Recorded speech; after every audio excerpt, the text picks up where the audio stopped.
Alright, magandang araw mga bossing. So ayan na yung ating Nissan Navara. Talagang finish na yan. Pwede na yan. Pwede nyo nang hiritan yan mga bossing. Ayan, baka gusto nyo ng pick up truck. So available to 2023 model na Nissan BE Calibre. Ayan, mga bossing, napakakinis ng kanyang exterior. So may niritas lang kami ng konti dyan dahil may gas. So ayan yung kabilang side.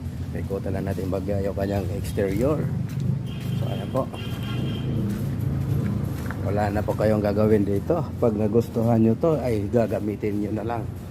So ayan po, 2023 model na 2.5 turbo diesel na Nissan Calibre, 18,000 km. Ayan mga idol. So napakabata po ng kanyang kilometrahe. Ayan. So silipin natin yung kanyang interior. Dito nga pala mga bossing, yung gulong niya, ayan, original pa po lahat yan, stock. Halos 100% pa yan mga bossing, so sobrang kapal. 17 yan, naka R17 yan, yung mags yan, stock din yan. Puting-puting pa, pati yung kanyang disc brake mga bossing, hindi masyadong gastado. Ayan, so may ilaw din yung kanyang side mirror.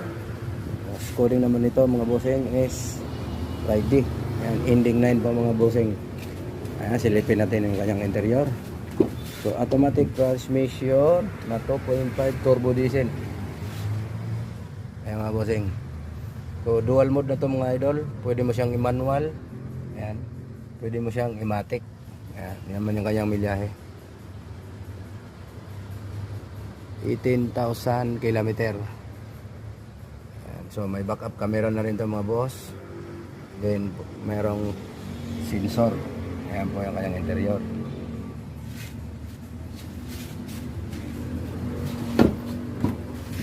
Dito naman sa passenger side. Ayan.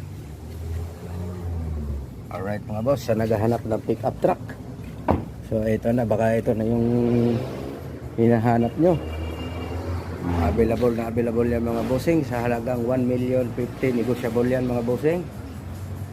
Ayan, 2023 model, 18,000 km na 2.5 turbo diesel yan mga idol. So ayan, shout out sa buong mga kaibigan natin dyan na naghahanap ng pickup truck. Available yan mga bossing, baka gusto nyo. Alright, so yun lamang po. Magandang hapon, bye bye.